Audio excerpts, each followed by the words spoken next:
Tu veux arrêter de laisser filer des milliers d'euros sous tes vidéos? Moi, c'est Thibaut, ça fait plus de 2 ans que je gagne ma vie sur YouTube grâce à l'affiliation. Et sur cette chaîne, j'aide les gens à se lancer dans l'affiliation. Je parle aussi de moto, de lifestyle et plein de choses.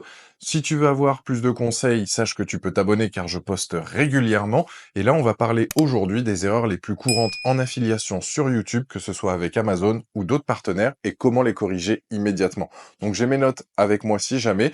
Et sinon, je vais commencer avec la première erreur qui est tout simplement la transparence. C'est-à-dire que quand vous faites une vidéo, vous avez tendance à pas dire que c'est de l'affiliation ou que vous êtes en partenariat ou tout simplement vous le stipulez pas, que ça soit tout simplement dans le montage de la vidéo comme quoi il y a un lien en description et que c'est un lien aussi rémunéré ou que c'est un lien là aussi partenaire dans la description de la vidéo. Donc ça, c'est la première erreur à éviter parce que du coup, tu vas perdre du clic, tu vas perdre tout simplement l'auditeur, la personne qui vient regarder la vidéo, elle comprend pas trop ce qui lui arrive et donc là, si tu l'accompagnes au mieux dans ton script et dans ton montage vidéo, elle sera tout simplement en confiance et elle pourra justement aller directement sur ton propre lien donc d'affiliation. Donc ça, c'est la première erreur que tu peux corriger rapidement. L'erreur numéro 2, c'est qu'il y ait trop de choix dans ta vidéo. Donc si tu viens à faire un vlog et que tu viens à présenter différents produits, ça peut être des produits de musculation, ça peut être des produits de beauté, ça peut être n'importe quoi, sache que c'est pas bon parce que plus tu vas mettre de liens dans la description, plus tu risques de perdre ton audience. C'est-à-dire qu'une personne qui vient regarder la vidéo pour regarder ta personnalité,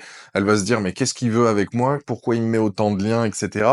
Ça va paraître suspect et tout ça au final, bah, tu vas perdre en fait ton audience. Tu risques même d'avoir moins de watch time sur ta vidéo parce que tu vas emmener les gens rapidement sur les liens de tes vidéos et c'est pas bon du tout. Donc mets le moins de liens ou mets-en quelques-uns. Pas la peine d'en mettre 25 d'un coup, ça sert strictement à rien, sache-le, parce qu'en fait tu risques de perdre l'audience et puis les gens vont plus se retrouver sur tel produit qu'ils avaient vu à 1 minute 30 qui leur plaisait et puis ensuite il y en avait un à 6 minutes qui leur plaisait. Au final, c'est un véritable bordel et pour moi, c'est pas bon. Il vaut mieux séparer, scinder, quitte à faire peut-être plusieurs vlogs ou plusieurs vidéos séparées en présentant qu'un seul produit à chaque fois, mais viens pas en faire 25 d'un coup, c'est nul et là, tu risques vraiment de perdre donc du clic et notamment donc de perdre de l'audience aussi sur tes vidéos. Donc ça, c'est un truc que tu peux corriger rapidement. Pense à mettre, voilà, pas trop de liens, quelques-uns bien évidemment, mais pas en mettre une tonne. Erreur numéro 3, c'est qu'il n'y a pas de démonstration du produit dont tu parles. C'est-à-dire que même si t'as pas le produit entre tes mains et que tu veux parler d'un produit en question, tu peux déjà d'une te le faire prêter par un de tes collègues qui l'a. Donc là, dans ces cas-là, tu peux te filmer et le présenter. Tu peux très bien aller chercher des vidéos UGC, donc d'autres créateurs, et éventuellement donc poser ta voix par-dessus. Tu peux très bien aussi aller consulter la fiche produit directement sur le site du fabricant en allant trouver des images différentes, en ajoutant des flèches. Tu peux aussi, par exemple, aller lire des témoignages utilisateurs et l'afficher aussi à l'écran. C'est plein de petites choses comme ça qui peuvent rendre ton contenu un peu plus professionnel et justement te démarquer donc de la concurrence. Donc ça, c'est un tips aussi que tu peux corriger. Donc c'est une erreur que tu peux corriger rapidement et que tu peux intégrer dans tes prochaines vidéos YouTube. L'erreur numéro 4, c'est le titre et la vignette qui est passe-partout. Il y en a qui font des vignettes, mais les gars, je sais même pas comment c'est possible. Enfin, franchement, c'est dégueulasse. On dirait que c'est fait sous Paint. Aujourd'hui, t'as pas d'excuses. Il y a tellement de logiciels que tu peux utiliser. Tu peux très bien passer par Canva, tu as déjà des templates prédéfinis, tu détours ton produit, tu l'intègres. Ça peut être aussi te détourer toi et tenir le produit en main. Enfin, il y a plein de solutions. Tu peux le faire avec de l'intelligence artificielle. Et quand je vois des mecs qui font des montages, mais on dirait que ça date des années 90-2000, et les gars, là, vous avez pas d'excuses. Franchement, c'est que vous voulez pas y mettre du vôtre. Après, vous voulez automatiser peut-être le truc, mais franchement, je trouve ça complètement nul. Donc, fais attention à ton titre et fais aussi attention à ta vignette. Ça peut clairement te démarquer de la concurrence et passer devant quelqu'un qui a peut-être plus d'abonnés. Donc ça aussi, c'est une erreur à corriger facilement. L'erreur numéro 5, c'est la valeur qui est faible dans ta vidéo. En fait, si tu viens à faire une vidéo de produit, ou que tu viens à présenter un produit, ou que tu viens à présenter un service, eh ben en fait, c'est comme si tu lisais la description produit. Moi, je peux le faire, et en fait, t'apportes aucune valeur à l'utilisateur. Il faut se mettre à la place de la personne qui vient regarder ta vidéo YouTube pour un produit ou un service en question que tu vas recommander. Si tout simplement tu lis la description en disant bon bah il est Bluetooth 5.3. Ok, Bluetooth 5.3, mais qu'est-ce que ça veut dire Bluetooth 5.3?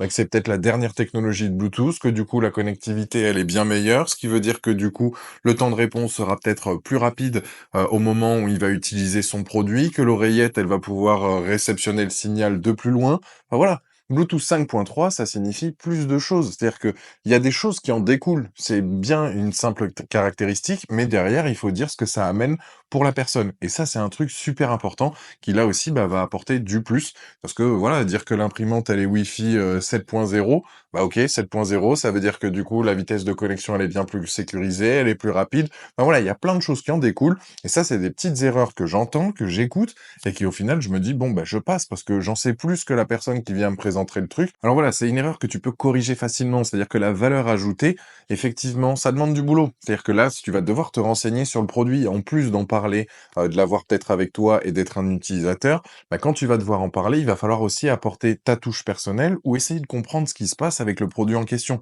C'est-à-dire qu'une somme caractéristique peut découler de plusieurs performances ou de choses qui peuvent être intéressantes pour l'utilisateur. Et c'est là que tu dois faire la différence et c'est du boulot, je le sais, mais il faut passer par là si tu veux te démarquer de la concurrence et pouvoir justement apporter bah, des informations supplémentaires pour que les gens aillent cliquer sur ton lien et se disent OK, lui c'est quelqu'un de confiance, je pense qu'il m'a bien parlé du produit, et ben dans ces cas-là, je le soutiens en passant par son lien en description.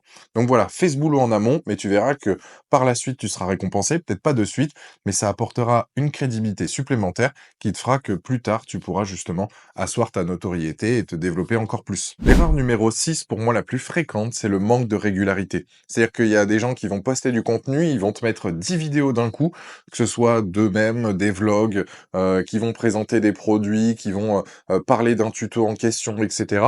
Et puis d'un coup, pendant 3 semaines, tu les vois plus, tu sais pas ce qu'ils font, etc. Il faut que tu crées un rendez-vous avec tes abonnés, que ce soit tout simplement hebdomadaire, que ce soit tous les jours, que ce soit toutes les semaines, etc. Enfin, peu importe, arrange-toi en fonction de ton emploi du temps, mais plus tu seras régulier, plus tu seras mis en avant par la plateforme, plus tes abonnés te récompenseront et plus tes abonnés te feront confiance et ils iront cliquer sur tes liens d'affiliation qui sont en description. Donc pense à ça, à être le plus régulier possible, de manière à créer une audience qui te suit pour ce que tu fais. Donc voilà les 6 erreurs les plus fatales et comment les corriger. Donc tu as la transparence, donc dis bien que tu fais de l'affiliation, que tu es en partenariat, le fait qu'il y ait trop de choix quand tu vas faire un vlog, que tu présentes des produits, etc. Ça noie l'utilisateur et il sait plus sur quel lien cliquer. Le fait que bah, il y ait pas forcément de démo de produit, donc ça peut aussi te poser problème, mais tu peux t'arranger en trouvant différentes solutions. Le titre et ta vignette, c'est super important d'avoir donc tout ça qui est bien optimisé. Ensuite, c'est la valeur faible que tu apportes lors de ta vidéo. C'est-à-dire que si tu viens pas à donner des informations un peu croustillantes ou qui sortent de l'ordinaire, bah dans ces cas-là, ça sert strictement à rien. Autant que moi, en tant qu'utilisateur, je lise la fiche produit et que je me renseigne directement au lieu de passer par ta vidéo, par exemple. Et ensuite, la dernière, c'est le manque de régularité. Sois régulier de manière à ce que tu crées une audience qui te suive pour ce que tu es et ce que tu apportes. Si tu corriges ces 6 erreurs, tes liens d'affiliation vont enfin performer. Sache que si tu veux avoir plus d'infos concernant mon actualité, j'ai mis un lien Linktree avec mon Telegram où je partage mes vidéos, des astuces uniques. Pense aussi à t'abonner pour être tenu au courant de mes prochaines vidéos et je te dis à très vite. Ciao!